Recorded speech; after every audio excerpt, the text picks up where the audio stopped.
समर्थ श्रीमन्महागणाधिपतये नमः। श्री सरस्वत्यै नमः। श्री गुरुभ्यो नमः।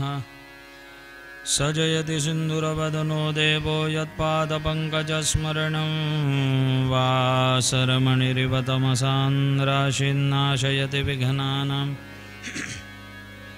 या कुन्देन्दुतुषारहारधवला या शुभ्रवस्त्रावृता या वीणावरदण्डमण्डितकरा या श्वेतपद्मासना या ब्रह्माच्युतशङ्करप्रभृतिभिर्देवैः सदा वन्दिता सा मां पातु सरस्वती भगवती निशेषजाड्यापः। ब्रह्मानन्दं परमसुखदं केवलं ज्ञानमूर्तिं द्वन्द्वातीतं गगनसदृशं तत्त्वमस्याधिलक्ष्यम् एकं नित्यं विमलमचलं सर्वधी साक्षिभूतं भावातीतं त्रिगुणरहितं सद्गुरुं तन्नमामि।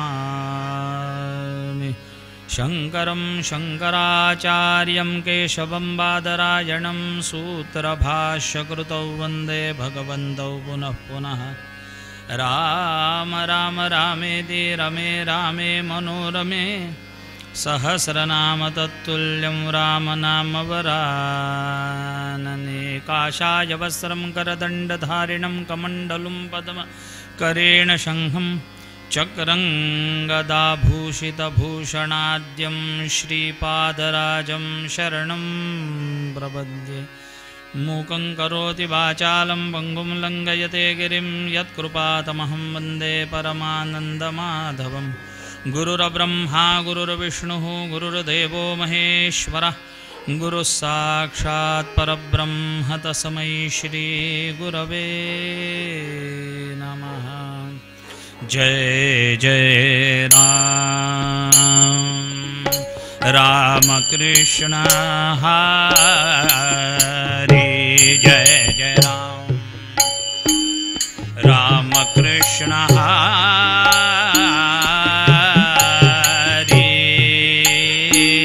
जय जय राम कृष्ण हरि जय जय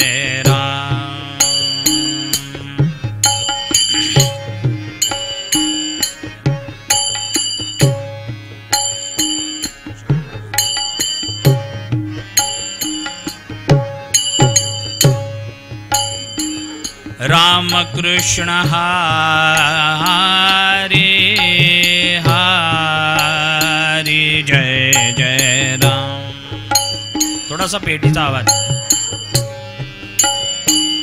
जय जय राम जय जय राम जय जय राम जय जय राम जय जय राम। राम कृष्ण हरि जय जय राम।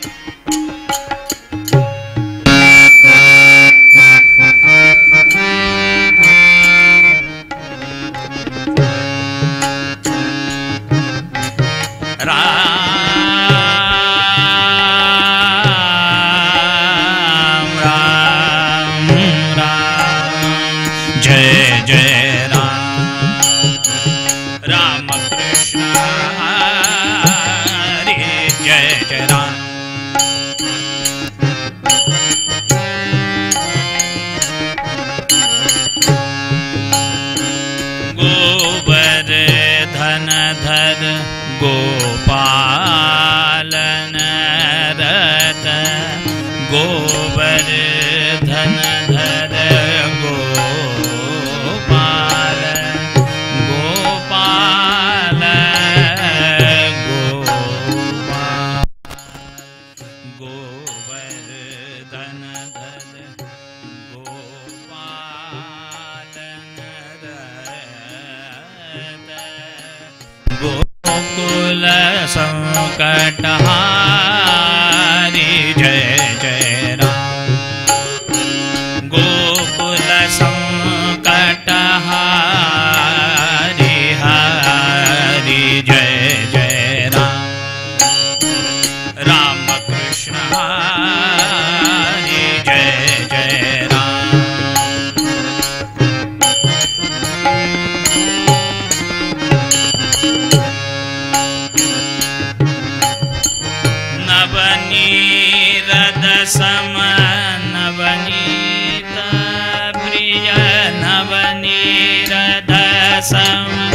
नवनीत प्रिय नवल विनोद विहारी जय जय राम कृष्ण हरि जय जय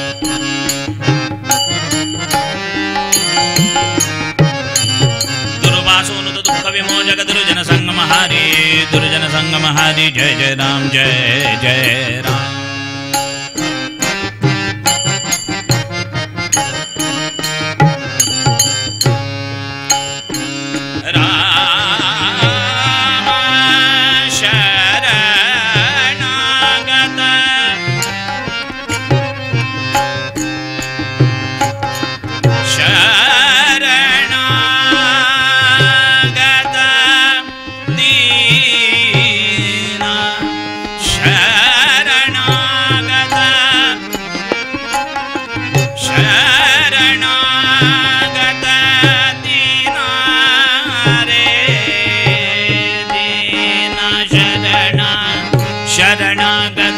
शरणागत शरणागत दीना दीना दीना शरणागत दीना चरणी रत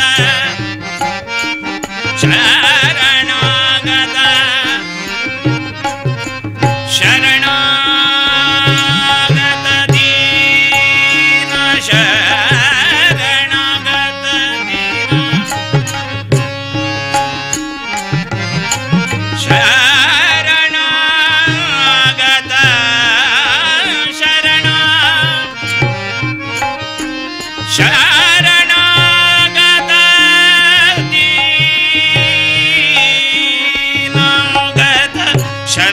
शरणागत दीना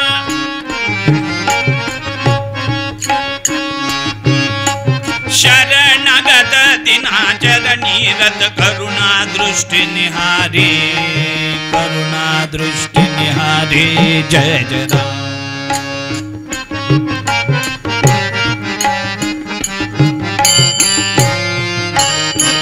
जय जय राम राम कृष्ण हरि जय जय राम शरणागत दिनाचरणी रत करुणा दृष्टि निहारी करुणा दृष्टि निहारी जय जय राम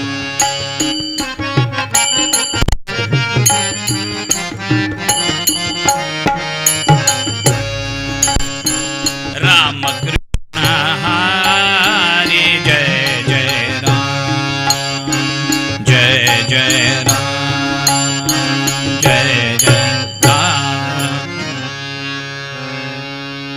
श्री सीताराम चरणी लक्ष लागो राजा राम चरणी लक्ष लागो सीताराम चरणी लक्ष लागो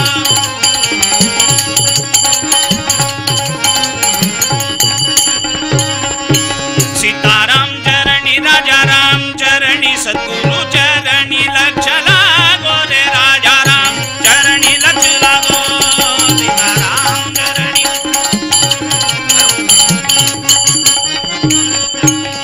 कीर्तन संगे कीर्तन कीर्तन संगे रामा संगे कृष्णा संगे सद्गुरु संगे देहवा हो राजा राम चरणी लक्ष लागो सीता राम चरणी लक्ष लागो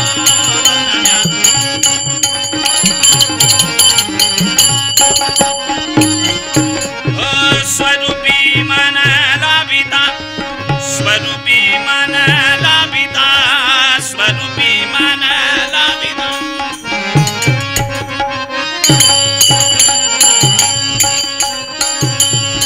ओ स्वरूपी मन लाभिता सौख्य आम्हा काम क्रोधादिक काम क्रोधादिक काम क्रोधादिक काम क्रोधादिक जाती निज धाम हो राजा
रे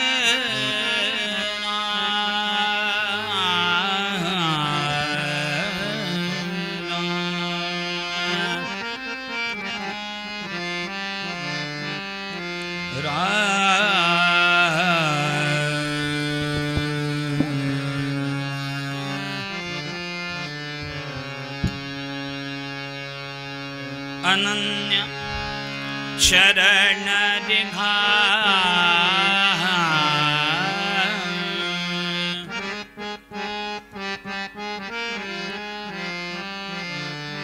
हरिला अनन्य शरण दिघा हरिला अनन्य शरण दिघा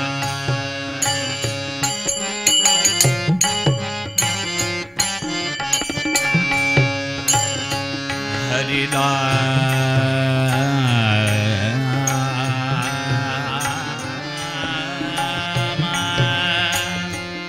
शरण रिघारा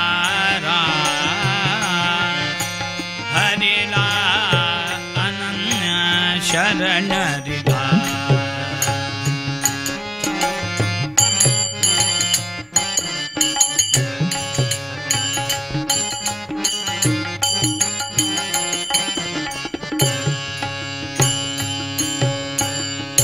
कासधरा विश्वास तयाचा कासधरा विश्वास तयाचा देणार नाही दगा देणार नाही दगा देणार नाही दगा अनन्य शरण दिघा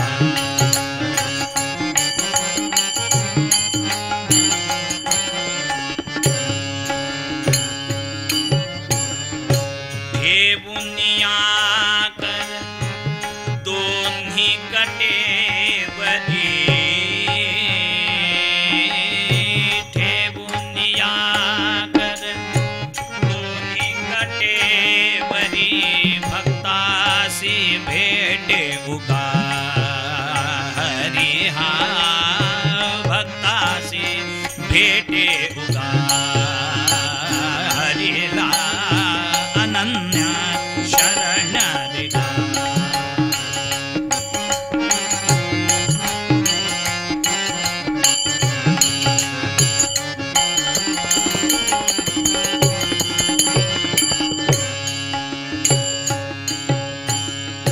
त्र्यंबक हो मुनि साधन हे करी त्र्यंबक हो मुनि साधन साधन त्र्यंबक हो मुनि साधन हे करी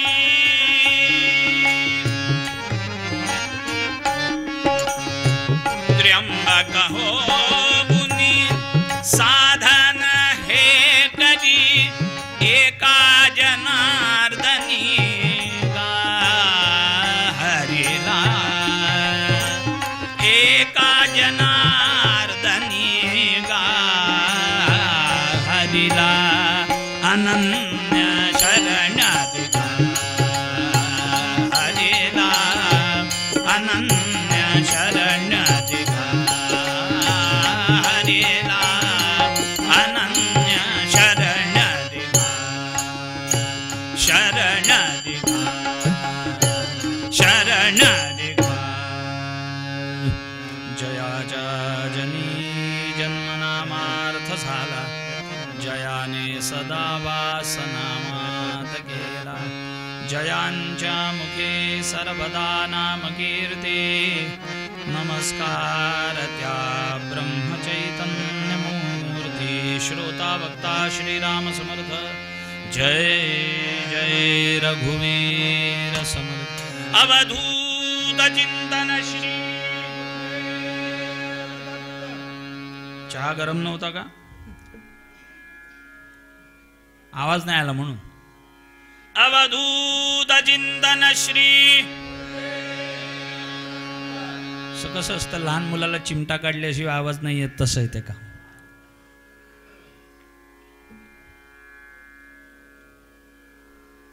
अभंग कोणाचा आहे हे लक्षात आलं असेल. काय आपल्या संतांनी काय सांगितलं हे आमच्या युवा पिढीला फार लक्षात नाही राहत. मीही त्यात आलो. शेक्सपियरनी काय सांगितलं ते लक्षात राहतं. शेक्सपियर म्हणतो, मोठा माणूस, नावात काय ठेवलंय. पण आमच्या सकल संतांना माहिती होतं नावातच सगळं आहे. म्हणजे काय दुरोगामी विचार असेल संतांचा की 21व्या शतकामध्ये फेसबुक, ट्विटर, इंस्टाग्राम एवढं फोफावेल की कोणीही कोणाचं काव्य घेईल आणि खाली स्वतःचं नाव टाकेल आणि व्हायरल करेल. म्हणून संतांनी स्वतःची ओळख आपल्या प्रत्येक काव्यामध्ये ठेवली. तुका म्हणे, दास म्हणे, ज्ञानदेव म्हणे. तसं इथे कोणाचा अभंग? एका जनार्दनी.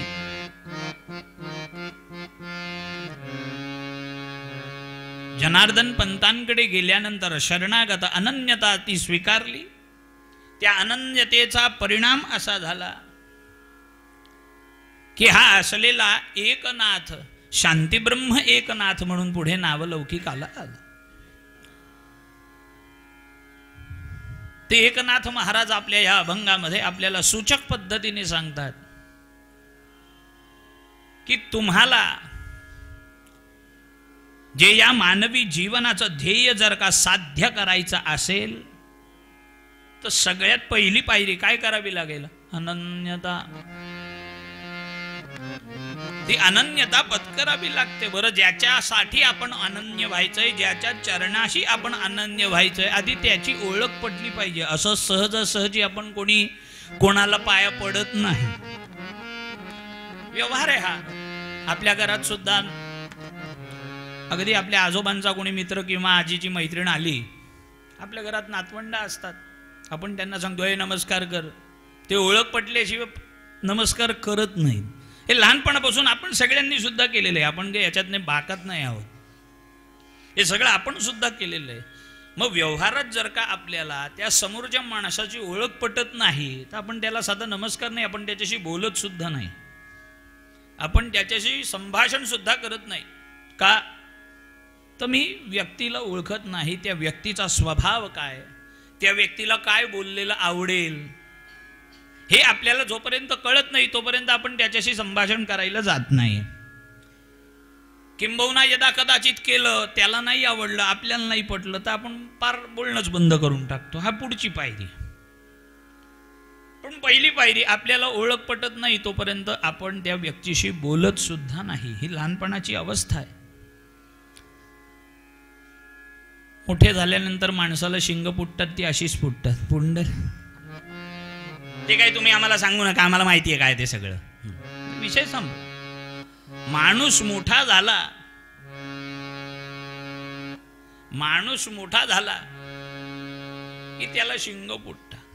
म्हणून जे काही आहे ते आपण बालपणामध्ये आपल्या मुलांना शिकवतो. मोठेपणी मुलगा कॉलेजला जायला लागला किंवा मुलगी आपली महाविद्यालयात जायला लागली की आपण तिला सांगतो का, चल संध्याकाळ झाली, हातपाय धू आणि छान शुभं करोति कल्याणम आरोग्यम धन संपदा म्हणाल बस.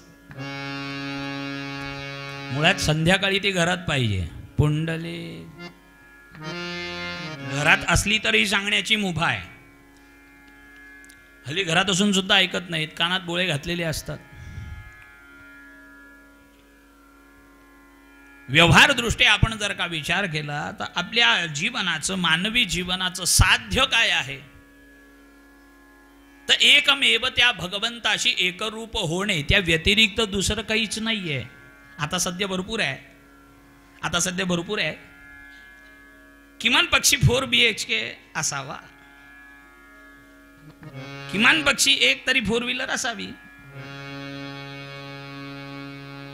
आणि फार फार तर वर्षभरातून एकदा भारताच्या बाहेर प्रवास करून यावा, एवढं हे जीवनाचं ध्येय ठरलेलं आहे बुवा.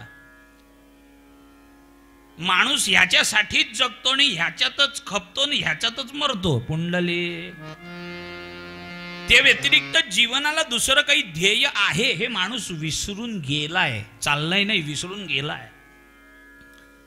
आणि 47 पासून जास्तीच काळजी घेतली याची. 40 वर्ष मेकोलेनेला भारतात राहावं लागलं. ब्रिटिशर्स विचार करतात अनेक देशांमध्ये आपण राज्य मिळवलं, तत्काल आपल्याला तिथे सत्ता स्थापन करायला मिळाली, पण 100 वर्ष झाले अजून भारतात आपल्याला सत्ता स्थापन करायला मिळाली नाही. का नाही करायला मिळाली याचा अभ्यास करण्यासाठी मेकोलेने 40 वर्ष भारतात राहतो महाराज. आणि 40 वर्ष अभ्यास केल्यानंतर त्याच्या हे लक्षात येतं की जोपर्यंत यांची चालत आलेली धर्म संस्कृती परंपरा हे जोपर्यंत ह्यांच्यापासून लांब नेत नाही तोपर्यंत हे आपल्याला शरण येणार नाही, किंबहुना आपले गुलाम होणार नाही. म्हणून त्यांनी पहिलं आपल्यापासून बाजूला काय केलं तर पहिलं आपल्यापासून आपलं वस्त्र हिनवून घेतलं. त्याच्यानंतर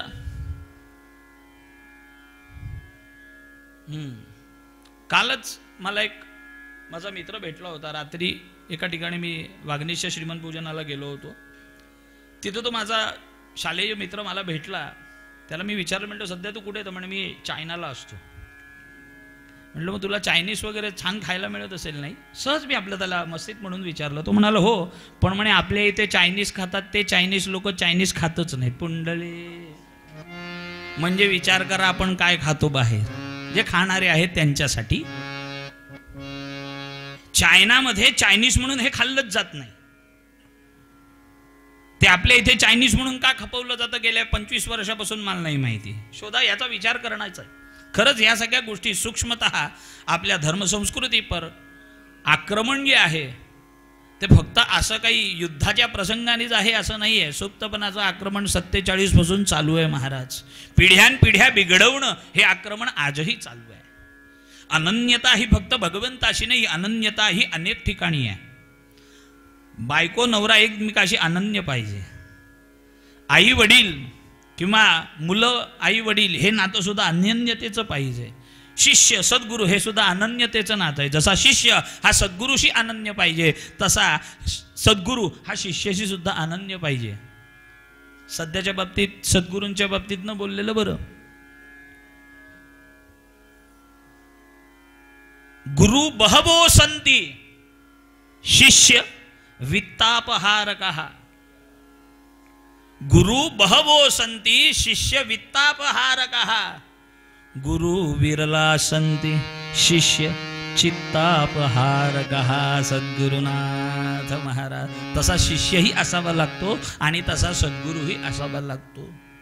अध्यात्म मार्गाचा विचार केला तर साधारणतः सद्गुरू या संदर्भामध्ये त्यांचं वय काय, त्यांचं कुळ काय, त्यांचं शिक्षण कुठे, त्यांचे सद्गुरू कोण हा विषय पाहू नये, तिथे शरणागत व्हावं. पण समर्थांनी याच्यासाठी सांगितलं की सद्गुरू कसा असावा हे जरा चाचपळून घ्यावं. आपण व्यवहारात आमच्या माता भगिनी वर्ग भाजी मार्केटला भाजी घ्यायला गेला तर कोथिंबीर सुद्धा अशी सगळी निवडून झटकून घेतो आपण. तशी उचलून घेतो का लगेच?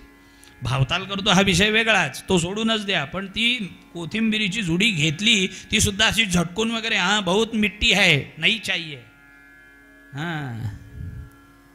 ती पण आपण जर का निवडून घेतो तर जीवनाचं ध्येय जिथे आहे तिथे घेऊन जाणारा तिथला मार्गस्थ जो आपला आहे, कास धरा विश्वास तयाचा, अशी कास कोणाची धरायची असेल तर तो किती निवडून घ्यावा लागेल, किती चाचपळून घ्यावा लागेल महाराज.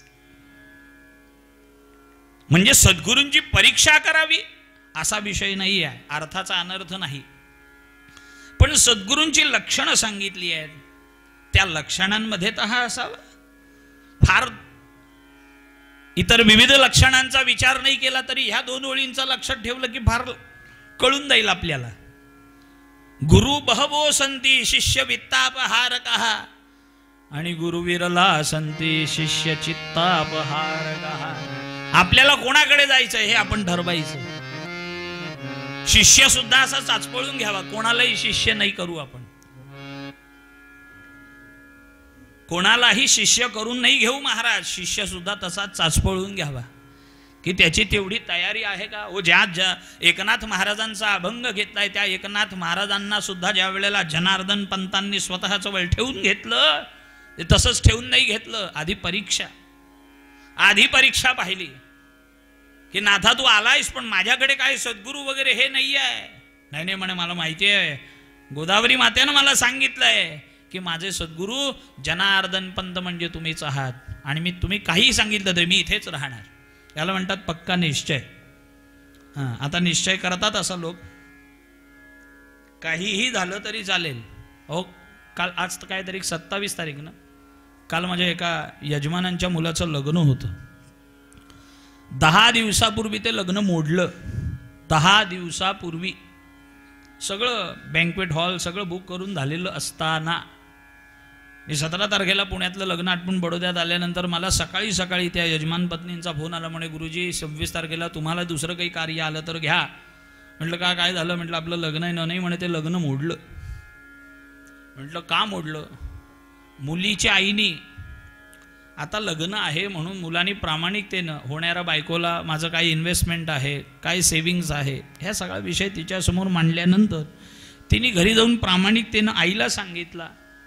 आईनेही प्रामाणिकतेने फोन केला जावई बापूंना, जावई बापू आता 10 दिवसावर लग्न आहे तर एक सिक्युरिटी म्हणून का होईना 1 करोड रुपये तुम्ही माझ्या मुलीच्या अकाउंटला ट्रान्सफर करा. आणि हे सत्य घटना सांगतोय, हे सत्य घटना सांगतोय मी तुम्हाला. आणि वेळीच हा जागा झाल्यामुळे त्यांनी लगेच फोन करून सांगितलं असा कोण 1 करोड ट्रान्सफर करणार असेल अशाच मुलाला तुमची मुलगी द्या, मला तुमच्या मुलीशी लग्न करायचं नाही. सगळ्या नातेवाईकांचे रिझर्वेशन झालेले ते सगळे कॅन्सल करायला लावले. रातोरात त्यांनी मेसेज टाकला. जीवनाचं जर का ध्येय हेच ठरवलेलं असेल असं म्हणतात की सद्गुरूंपेक्षा बापाचा अधिकार श्रेष्ठ आणि बापापेक्षा सगळ्यात मोठा अधिकार आईचा श्रेष्ठ. पण जर का आईच हे सांगायला लागली तर, मी हे शास्त्र आधारावर बोलतोय. भक्त चिंतामणी नावाचा ग्रंथ आहे, खरंच ग्रंथ वाचण्यासारखा आहे. साधकाची लक्षणं कशी असावी, शिष्याची लक्षणं कशी असावी, सद्गुरूंची लक्षणं कशी असावी, हे सगळे त्याच्यामध्ये सखोल वर्णन केलेलं आहे महाराज. पण एकदा आपण त्यांच्याकडे गेलो, त्यांच्यामुळे आपलं काम झालं, बस आपण त्यांना सद्गुरू मानून घ्या, श्रद्धेचा विषय मानून घ्या, पण थोडासा अभ्यासाचाही विषय आहे. श्रद्धावान लभते ज्ञानम. खरंच आपल्याला जे आत्मज्ञान मी कोण आहे हे जाणून घेण्यासाठी कोणीतरी अधिकारी माणूस पाहिजे, ज्याला खरंच कळलंय की तो कोण आहे. हे सगळं वर्णन भागवताच्या 2-3 स्कंदामध्ये आलेलं आहे महाराज. सध्या भागवताबद्दल काय ते माझं म्हणणं नाही आहे, पण खरंच प्रत्येकाने भागवताचा अभ्यास करावा. भागवताच्या 2-3 स्कंदामध्ये हा सगळा विषय आलेला आहे. सद्गुरु ज्याला आपण म्हणतो, ज्याला सत ते एकमेव सत्य जे आहे त्याचं ज्ञान झालेलं आहे, तो सद्गुरु की ते तो शिष्याला देणार आहे. हे हृदयीचे ते हृदयी. पण आता मर्सिडीज गाडी पाठवल्याशिवाय सद्गुरु येतच नाही. मग अशांना खरंच सद्गुरू म्हणावं का.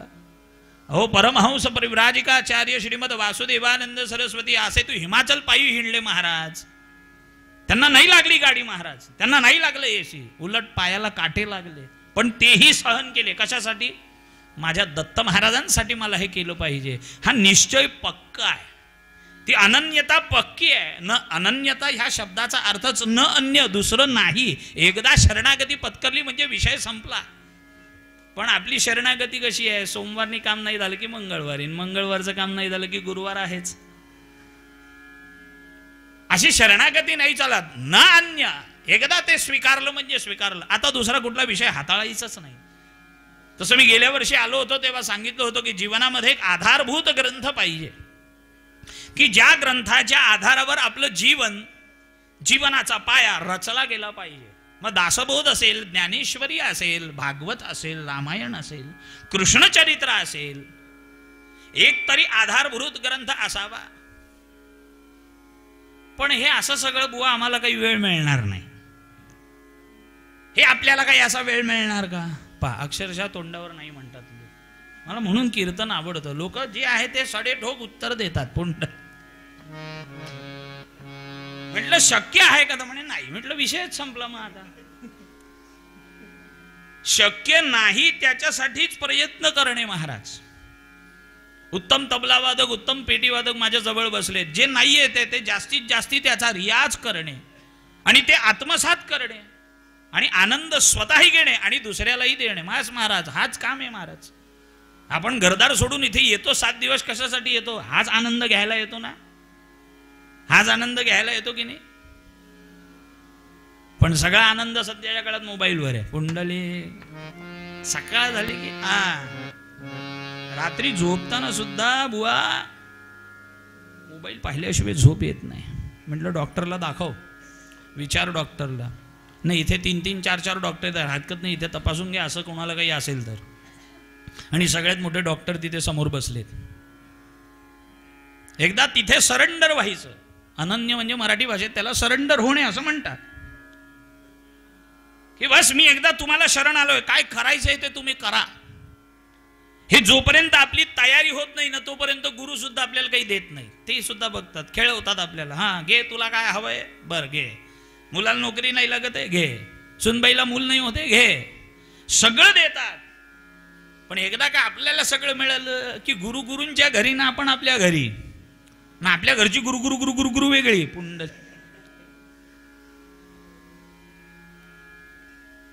आपला सगळा स्वार्थाचा संबंध आहे. कास धरा विश्वास तयाचा देणार नाही दगा. हो अगदी आय लव्ह यू म्हणून प्रेम करणारी प्रेमविवाह होतात आणि 2 दिवसात प्रेमविवाह मोडला जातो म्हणतात. याला विश्वास म्हणायचं का? विश्वास असेल तिथेच प्रेम बसतं आणि प्रेम असेल तिथेच विश्वास असतो महाराज. पण आता हे शब्द सगळे कसे वेशीवर टांगून ठेवलेले आहेत. सध्या सगळं मुळात प्रेमाची व्याख्या ही अनकंडिशनल आहे. त्यागातच प्रेम आहे. पण आता सगळे हव्यासात प्रेम आहे महाराज. हे मला नाही दिलं, मला नाही राहायचं, मी चालली माहेरी. पुंडली हे व्यवहारातलं झालं. आपण अध्यात्मशास्त्रामध्ये ज्यांना सद्गुरू म्हणून आपण मानतो त्यांच्याकडे आपण गेलो, आपलं समजा काम नाही झालं. महाराज असं म्हणतात, गोंदवलेकर महाराज असं म्हणतात की ज्या अर्थी तुम्ही तुमच्या देवतेकडे किंवा सद्गुरूकडे काही मागता आणि ते तुम्हाला देत नाही याचा अर्थ की ह्याच्यातच तुझं कल्याण आहे. पण आपला अट्टहास नाही पाहिजेच. फार अट्टहास केल्यानंतर सद्गुरूंचं हृदय कसं असतं? आईसारखं असतं. बरं घे बाळा. आईला माहिती असतं की चॉकलेट खाल्ल्यामुळे याला सर्दी होते, पण नाहीच लेकराने ऐकलं तर घे खा मर एकदाचा. म्हणजे त्या मर ह्या शब्दामध्ये काही खरंच त्यांनी मरावं ही भावना आहे का आईची? नाही. त्यांनी सुधरावं ही भावना आहे. मेल्या आई हाक मारते पण म्हणजे काय तो मरावा अशी इच्छा आहे का आईची? नाही. तसंच सद्गुरू सुद्धा आपल्याला आपण तिथे शरणागत होणं अपेक्षित आहे. अनन्य शरण रिहा. आता तुम्ही म्हणाल इथे हरी हा शब्द वापरलाय. हरी हा शब्दाचा अर्थ रू धातू आहे हरण करणे. जो हरण करणं जाणतो. काय? जो हरण करणं जाणतो म्हणजे आपल्या अध्यात्मशास्त्रातील आपल्या परमार्थ मार्गामुळे येणारी संकट सुद्धा जो हरण करणं जाणतो त्याला हरी अशी उपमा आहे. म्हणजे असे जे जे आपल्या जीवनात असतील ते हरिरूप आहेत. फक्त हरी म्हणजे भगवंताची मूर्तीच आहे असं नाही आहे. असे अनेक हरी आहेत जे आपल्या जवळपास असतात. सदैव जन्माला आल्यापासून ते मरणापर्यंत प्रत्येक वेळेला आपल्याला सावध करत असतात. बघ पुढे संकट आहे बघ. म्हणजे याचा अर्थ आपण ज्या वेळेला एक्सप्रेस हायवेने जातो ना त्यावेळेला ती पाटी लिहिलेली असते गती बरोबर सुरक्षा. तेही हरिरूपच आहे की त्याला काळजी आहे. तू योग्य वेळी योग्य मुक्कामावर लवकरात लवकर पोचला याचा आनंद आहे. पण ते जात असताना बेफाम जा असं नाही आहे. म्हणजे तुझं ध्येय सुद्धा तुला साध्य करून द्यायचं आहे. त्याबरोबर तुझं सुरक्षा तुझी काळजी हे सुद्धा त्याच्या मागोमाग आलेली ही त्यांची भूमिका आहे महाराज. अशी भूमिका ज्यांची ज्यांची म्हणून आहे ते हरिरूप आहे असं समजावं महाराज. ते सगळे हरिरूप आहे. हृ धातूपासून हा शब्द तयार झाला. हरये नमः. दत्त महाराजांच्या सहस्रनामावलीमध्ये सुद्धा हरये नमः असं नाव आहे.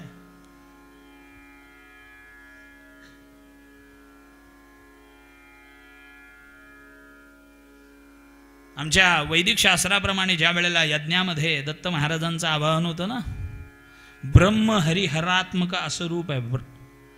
आदौ ब्रह्मा मध्ये विष्णू अंते देव सदा शिवः मूर्तित्रय स्वरूपाय दत्तात्रेय नमोस्तुते.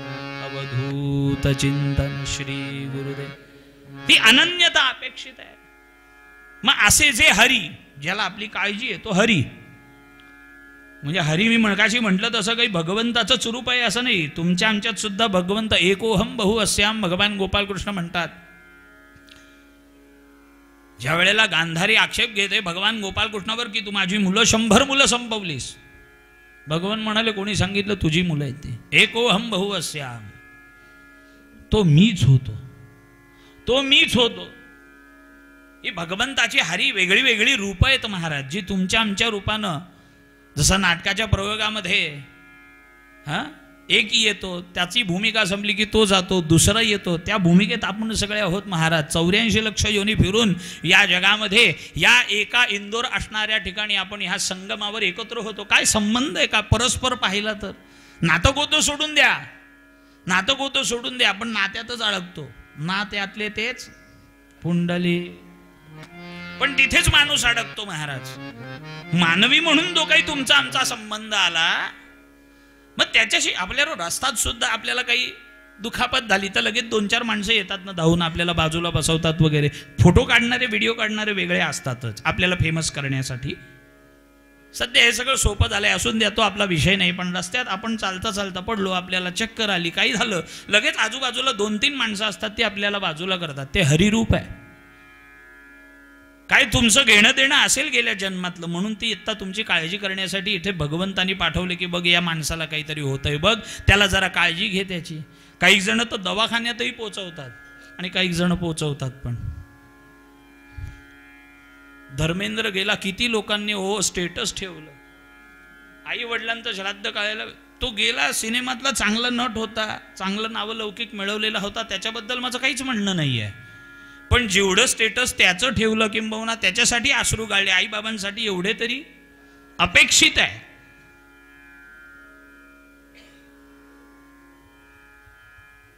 अनन्यता कास धरा विश्वास दयाचा. कुठेतरी आपलं एक असं ठिकाण पाहिजे की जे काही आपण आपलं मन मोकळं केलं पाहिजे. महाराज बस आलो तुमच्यापाशी, असं आपण कुठेतरी ठिकाण आपलं ठरवलं पाहिजे. कास धरा. जीवनामध्ये या भवसागराचा एवढा लोंढा आहे, हा सगळा पूर चाललेला आहे, या पुरामध्ये आपण सगळे सापडलेलो आहोत, या पुरामध्ये आपण सगळे सापडलेलो आहोत. आणि या पुरातून वाचण्यासाठी तुम्हाला आम्हाला कुठली तरी एक कास धरली पाहिजे.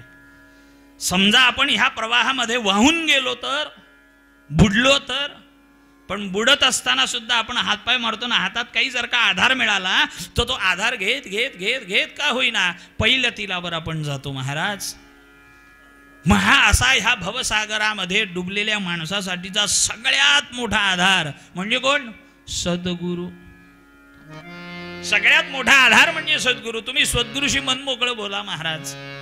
तो तुमच्यासाठी येऊन इथे आमच्यासाठी 7 दिवस 1 दिवस अगोदर येऊन बसतात महाराज. इथे केवढी काळजी आहे महाराजांना, केवढी काळजी आहे. 1 दिवस अगोदर येऊन बसतात. आपण तासभर उशिरा जातो ठरलेल्या वेळेपेक्षा सुद्धा, हो की नाही? हो म्हणतात सगळे. लग्नाचा मुहूर्त 11:22 असेल, हमकास 11:30 पोहोचतो.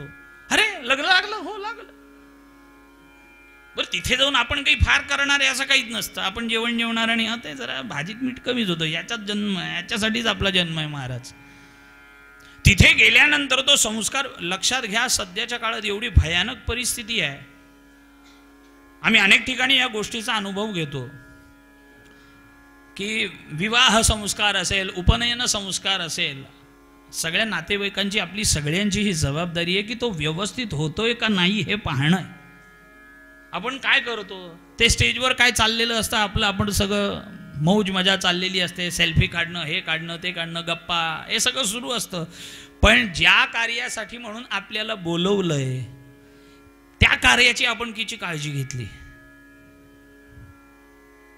म्हणजे माझा कुठल्याही गुरुजींवर आक्षेप नाही महाराज, पण खरंच तो संस्कार व्यवस्थित होतोय हे तपासणं आपल्या सगळ्यांची जबाबदारी आहे. फक्त ज्यांच्याकडे कार्य आहे त्यांचंच हे काम नाही आहे, कारण तो येणाऱ्या जाणाऱ्या माणसांमध्येच गुरफटलेला असतो. आपण जबाबदार माणूस म्हणून तिथे किमान पक्षी आपल्याला जी माहिती असेल त्याप्रमाणे तरी हे चाललंय का नाही हे बघणं ही आपली जबाबदारी आहे. पण आपण वेळ चुकवतो, कारण आपल्याला त्या गोष्टीची काही घेणं देणंच नाहीये महाराज. आपण एकदा का ते कवर हातात टेकवलं की आपण जेवायला मोकळे, जेवून झालं की घरी जायला मोकळे. या व्यतिरिक्त आपला काही संबंध पडतो का कुठल्याही कार्याशी? हो, हल्ली लोक घरातल्या कार्यात सुद्धा लग्नाच्या हॉलवर येतात, आदल्या दिवशी घरी येऊन काही काम असेल विचारतच नाही, कारण सगळ्याच गोष्टीचा कॉन्ट्रॅक्ट त्यांनी सुद्धा कॉन्ट्रॅक्ट दिलेला आहे आपला शेवटला. हा नाही, तिकीट आपलं सगळ्यांचं नक्की झालेलं आहे, RAC झालेलं आहे, फक्त आता ते कन्फर्म व्हायचं बाकी आहे. कुंडली माझं यायचं रिझर्वेशन RACच होतं, काल रात्री मेसेज झाला, बुवा कन्फर्म. म्हटलं चला. तसं तुमचं आमचं सगळ्यांचं बुकिंग झालेलं आहे, RAC ठरलेलं आहे, सीट नक्की झालेली आहे, फक्त आता तिथे झोपून जायचंय का बसून जायचंय. आयुष्यामध्ये आपण काय कमवतो याला महत्व नाही, कसं कमवतो यालाही महत्व आहे. जीवनामध्ये आपण आपलं ध्येय काय, पहिलं तर आता ध्येय ठरलं पाहिजे की मला हा जन्म कशासाठी मिळाला. ज्या नाथांचा अभंग घेतला ते नाथ महाराज जनार्दन पंतांकडे गेल्यानंतर रूपंदेही जयंदेही आहा मी कोण कोठील कुठला मजला गी जाणे काहे जगास घडले ममसाच येणे याचा विचार करिता शिणलो मी वाया सांगून ते सुखी करा मज स्वामी राया. माझा जन्म ह्या भूतलावर कशासाठी झालाय महाराज हे मला तुम्ही सांगा, असा आपल्याला प्रश्न पडला का? आपण नानांकडे इतके वर्ष येतो महाराज, आपण नानांकडे इतके वर्ष येतो, पण नानांसमोर बसून कधी असा प्रश्न केला का? अनेक जण म्हणतील नाना आहेत कुठे? आहेत ना, गादीवर अजून बसलेत महाराज. तिथे ही श्रद्धा पाहिजे, हा विश्वास पाहिजे की तो माणूस तिथे आहे, मी ज्याच्याशी बोलतोय, ज्याचं मी शिष्यत्व पत्करलंय तो माणूस तिथे बसलाय, तो सद्गुरू म्हणून मला निश्चित स्वरूपानं मला मार्ग दाखवेल. प्रश्न केला तर, परमार्थ मार्गातला केला तर, प्रपंचातला नाही. बहुतांशी 99 पैकी 98 प्रश्न हे आपल्या प्रपंचातले आपण घेऊन जातो. बरं महाराज त्याच्यातले 95 पूर्णही करतात. आपली नाराजगी 3 पूर्ण नाही केले ना महाराज, गधड्या 95 केले, त्याचा हिशोब काय मांडायचा आपण? बरं ज्या एका प्रश्नासाठी महाराज वाट बघतात की हा आता विचारेल, आता विचारेल, आता विचारेल, पण बेहत्तर शपथ शेवटल्या क्षणापर्यंत माणसाने विचारलं तर, ही अवस्था आपली आहे महाराज, ही अवस्था आपली आहे. आपण जातो तिथे, जातो तिथे, पण कशासाठी? रूपंदेही जयंदेही. पण कधी महाराजांना आपण हे नाही सांगितलं, महाराज जरा नामस्मरणाला वेळ कमी मिळतो, किंबहुना कमी काढला जातो, तर जरा नामस्मरण जास्ती कसं होईल याचा मार्ग दाखवाल का? पहा, दुसऱ्या दिवसापासून नामस्मरण नाही वाढलं तर.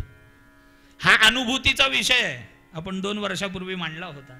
हा सांगून असा नाही होणार महाराज. एकदा महाराजांसमोर थान मांडून बसावं महाराज.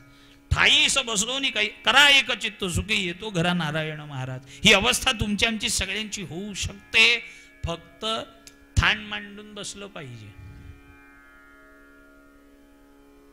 हे जमेल त्या दिवशी महाराज तुमच्या आमच्यासाठी 10 पावलं चालून येतील.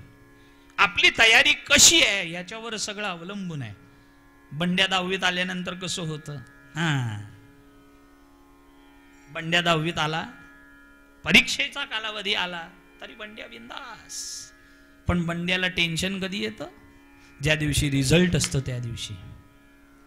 आता अभ्यास करत असेल तर त्याचा रिझल्ट लागेल, नसेल केलेल्याचा निकाल.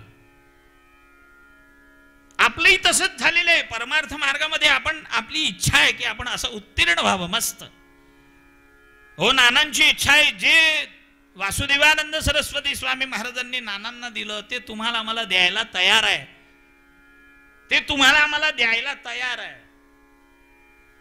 पण आपलं पात्रच आपण छोटं करून ठेवलंय. महाराज म्हणतात गोंदवल्याला तुम्ही येता याचा आनंद आहे, पण तुमच्या येण्यामागचं दुःख मला हे की एवढ्या लांबून लांबून येता आणि रामालाच मागून घ्यायचं, याच्यापेक्षा तुम्ही रामाकडे मागत बसता, याचं मला दुःख जास्ती होतं. रामालाच मागून घेण्यासाठी तुम्ही येथे यायला हवं. इथे महाराजांनाच मागून घेण्यासाठी यायचंय, दत्त महाराजांसाठीच इथे यायचंय. पण ते सोडून सगळं कास धरा विश्वास तयाचा, तो द्यायला तयार आहे महाराज, तो द्यायला तयार आहे. बरं एवढ्या सहजगत्या मिळेल का? भगवान गोपाल कृष्णांनी ज्या वेळेला अर्जुनासमोर 18 अध्यायी गीता, आता लोकांनी गीता सांगितली ह्याच्यावरही लोकांना प्रश्न आहे, काय यांच्या आई वडिलांनी यांना योग्य वेळी कानफटवलं नाही, याचं दुःख आहे महाराज. नाही म्हणे ते महाभारताच्या युद्धावर कधी सांगायला मिळाली. अरे 700 श्लोक आहेत, त्याच्यामध्ये अर्जुन वाच आहे, संजय वाच आहे, धृतराष्ट्र वाच आहे, हे सगळ्यांचेही संवाद मध्ये आलेले आहेत. बरोबर भगवंतांनी उपदेश केलेले ह्यातले श्लोक काढले तर ते 700च्या 700 नाही आहे. जेवढा अर्जुनाचा प्रश्न तेवढंच भगवंताचं उत्तर, कारण अर्जुनाची तेवढी तयारी होती, अर्जुनाची तेवढी तयारी होती. आपली अवस्था दुर्योधनासारखी, प्रत्यक्ष परमात्मा समोर आहे. लक्षात घ्या, कृष्णचरित्रामध्ये सुद्धा कृष्ण हा परमात्मा आहे हे जाणणारे अगदी मोजकेच होते. त्यापैकी पांडव, एक भीष्म पितामह आणि एक कुंती, या एवढ्याच अगदी मोजक्या माणसांना माहिती होतं की कृष्ण हा परमात्मा आहे, परब्रह्म तत्व आहे. म्हणून बाकीचे सगळ्यांनी त्याला हिणवलंय. नाही भुंकून द्या त्याला, हरकत नाही. इंदोरला बुवा कीर्तनाला आले होते, कोणीच नव्हतं, असं नको व्हायला. नाही त्यात आमचे विलास काका सुद्धा सगळीकडे कॅमेरा स्पॅन करून एकदम व्यवस्थित सगळ्यांना, आणि लाईव्ह टेलिकास्ट चालू आहे.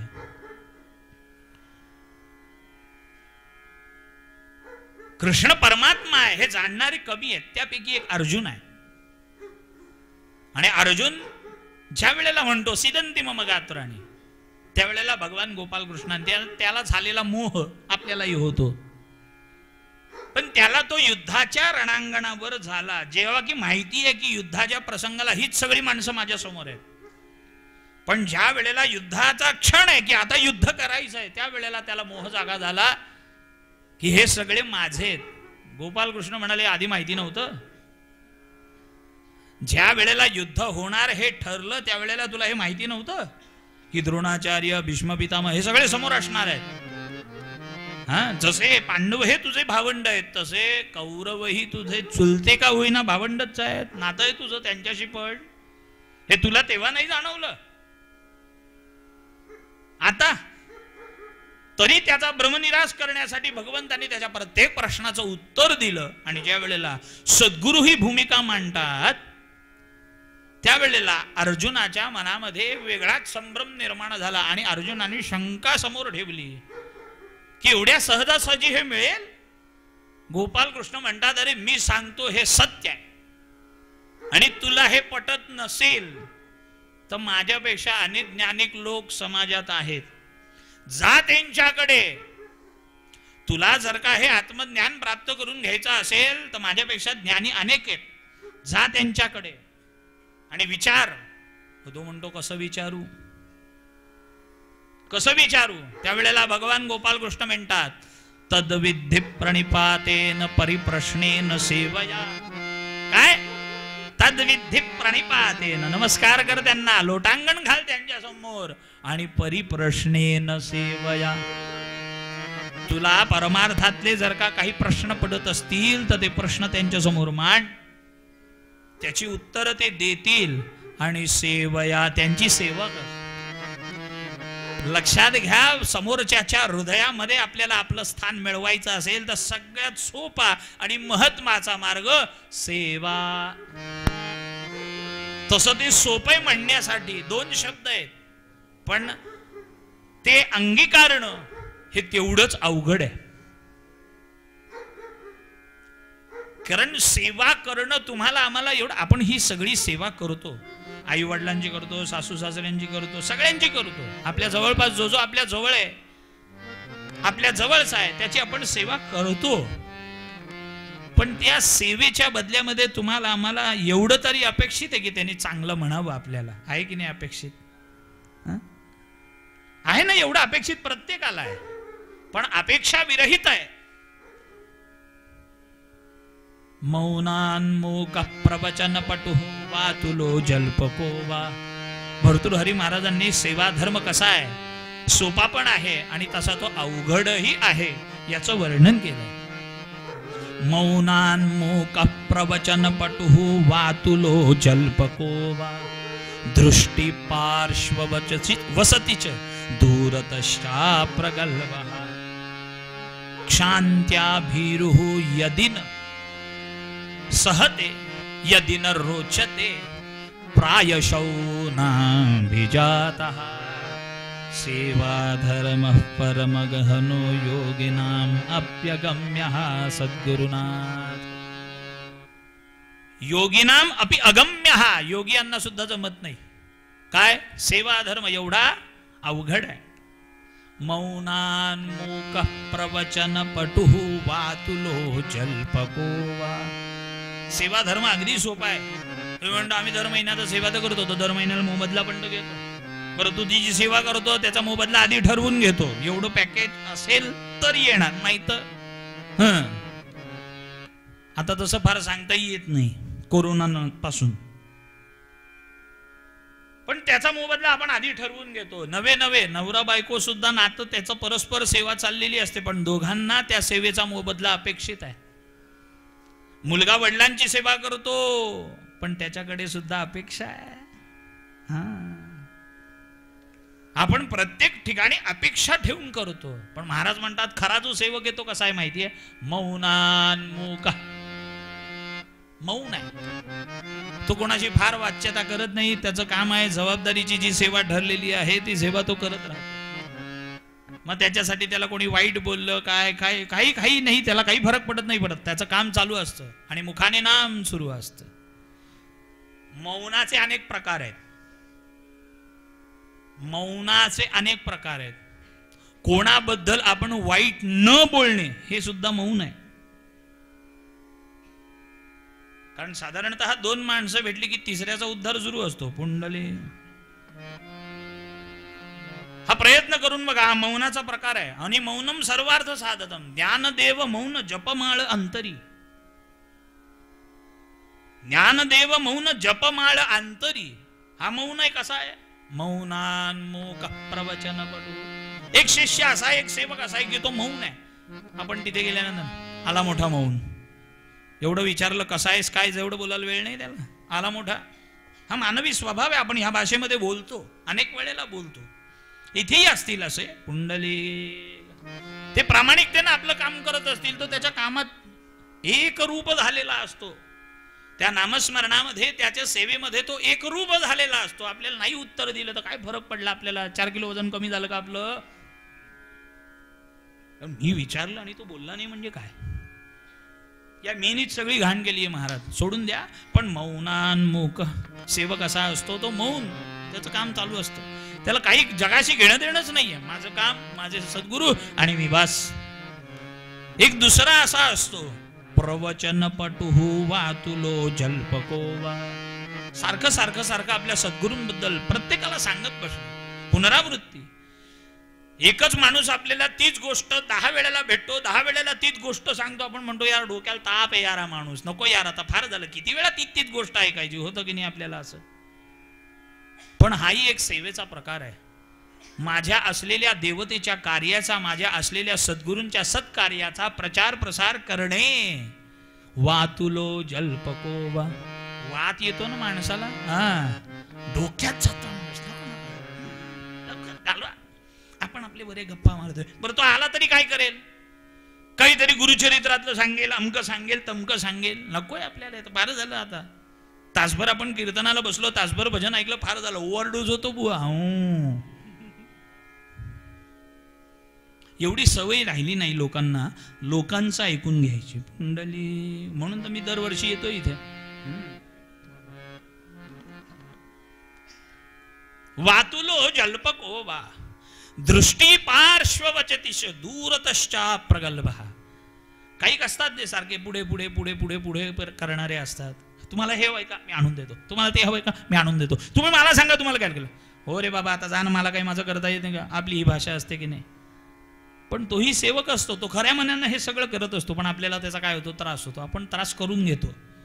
दृष्टी पार्श्ववचतीचं. काही जण असे असतात की जे बॅकस्टेजला काम करत असतात. त्यांना कधीच त्या गोष्टीचा हाव नसतो की बाबा आमचं नाव घ्यावं वगैरे वगैरे वगैरे. अनेक संस्था ज्या चालल्या आहेत अशा बॅकस्टेज असलेल्या माणसांमुळेच चालू आहेत. मिरवणारे वेगळे असतात की जे फक्त फोटो फ्रेम मध्ये लावण्यासारखेच असतात, माळा घालून घेण्यासाठीच आलेले असतात, ते वेगळे असतात.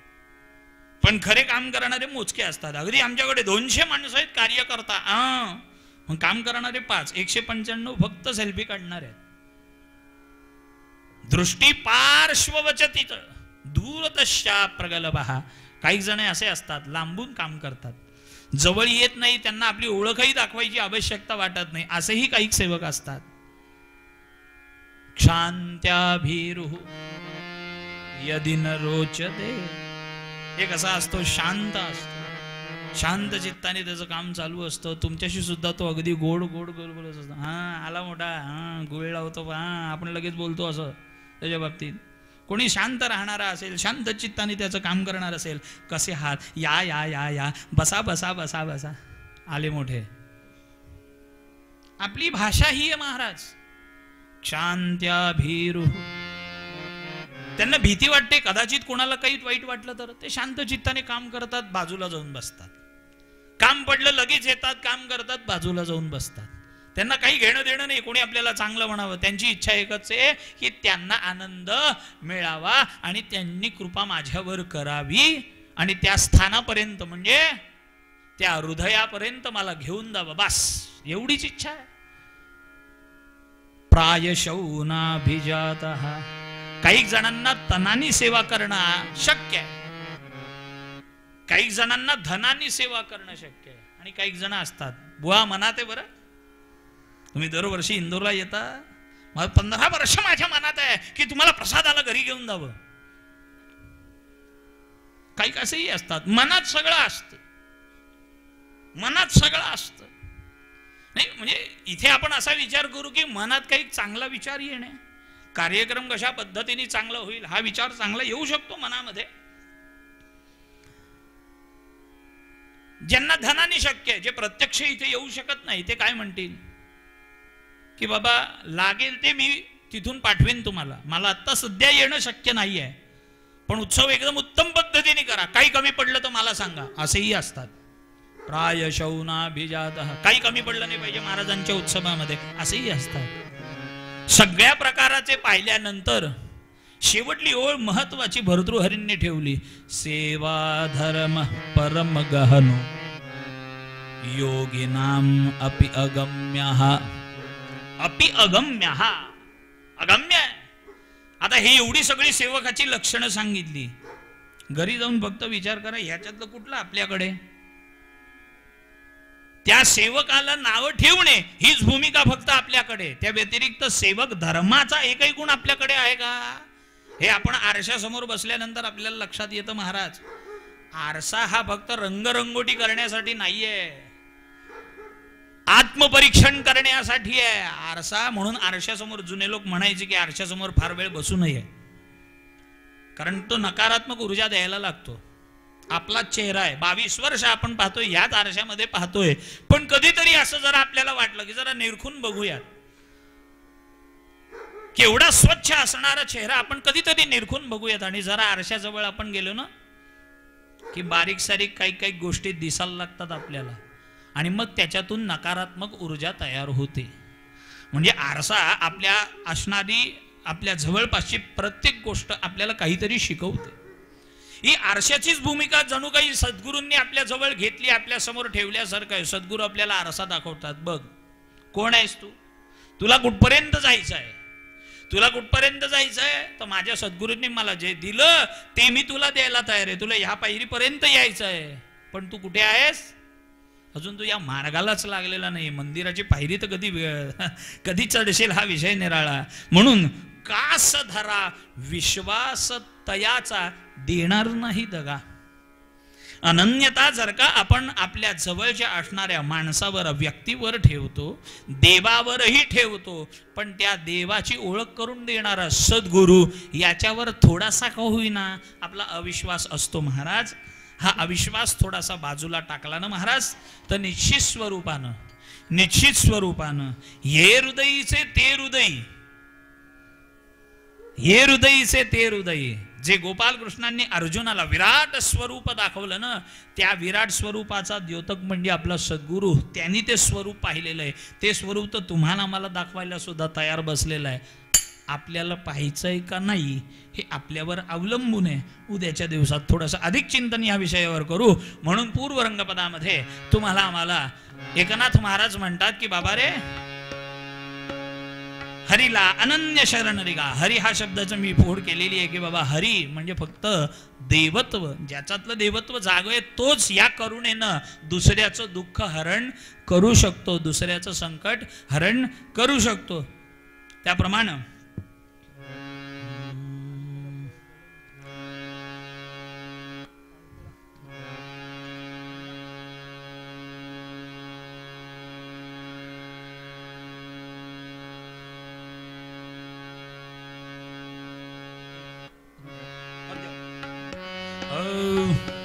मध्य काय ती नाही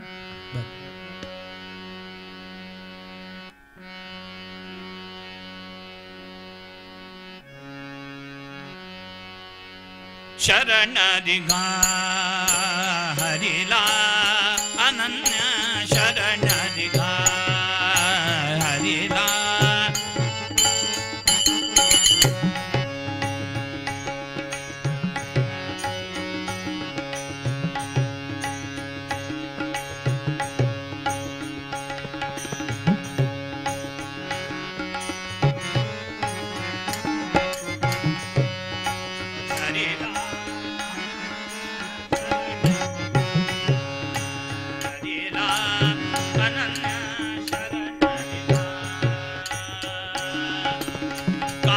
धरा विश्वास दयाचा, कास धरा विश्वास